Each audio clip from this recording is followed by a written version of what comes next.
ദൈവവും മനുഷ്യനും. ഒരിക്കൽ ദൈവം തൻ്റെ ദൂതനെ ഭൂമിയിലേക്ക് ഒരു ദൗത്യവുമായി അയച്ചു. ഭൂമിയിൽ ചെന്ന് മനുഷ്യനെന്ന ഇരുകാലി മൃഗത്തിൻ്റെ സുഖവിവരങ്ങൾ അറിഞ്ഞു വരിക എന്നതായിരുന്നു ദൂതൻ ഏൽപ്പിക്കപ്പെട്ട ദൗത്യം.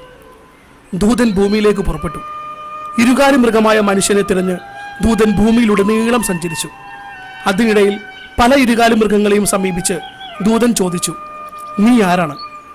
ഒരു ജീവി പറഞ്ഞു, ഞാനൊരു കങ്കാരുവാണ്. മറ്റൊരു ജീവി പറഞ്ഞു, ഞാനൊരു മനുഷ്യക്കുരങ്ങാണ്. വീണ്ടും ദൂതൻ പല ഇരുകാലി മൃഗങ്ങളെയും സമീപിച്ച് ഇതേ ചോദ്യം ആവർത്തിച്ചു. ദൂതന് കിട്ടിയ മറുപടികൾ ഇപ്രകാരമായിരുന്നു: ഞാനൊരു ഇന്ത്യക്കാരനാണ്, ഞാനൊരു ആഫ്രിക്കക്കാരനാണ്, ഞാനൊരു ക്രിസ്ത്യാനിയാണ്, ഞാനൊരു മുഹമ്മദിയനാണ്, ഞാനൊരു ബ്രാഹ്മണനാണ്, ഞാനൊരു തമിഴനാണ്, ഞാനൊരു മലയാളിയാണ്, കോൺഗ്രസ്സുകാരനാണ്, കമ്മ്യൂണിസ്റ്റുകാരനാണ്, ഇടതനാണ്, വലതനാണ്.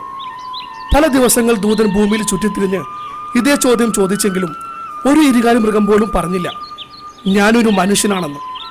അവസാനം നിരാശനായി സ്വർഗത്തിലേക്ക് മടങ്ങുമ്പോൾ ദൂതൻ മനസ്സിൽ പറഞ്ഞു, മനുഷ്യനെന്ന ഇരുകാലി മൃഗം കുറ്റിയേറ്റു പോയിരിക്കാം. അപ്പോൾ ദൂതൻ്റെ മനസ്സിൽ ഒരു സംശയം പൊന്തി വന്നു. സഹസ്രാബ്ദങ്ങൾക്ക് മുൻപ് ഡിനോസറുകൾ എന്ന ഭീകരജീവികൾ കുറ്റിയേറ്റു പോയപ്പോൾ ആ വിവരം ഉടൻ സ്വർഗത്തിലറിഞ്ഞ ദൈവം എന്തുകൊണ്ട് മനുഷ്യനെന്ന ഇരുകാലി മൃഗം കുറ്റിയേറ്റുപോയ വിവരം നാളിതുവരെ അറിഞ്ഞില്ല?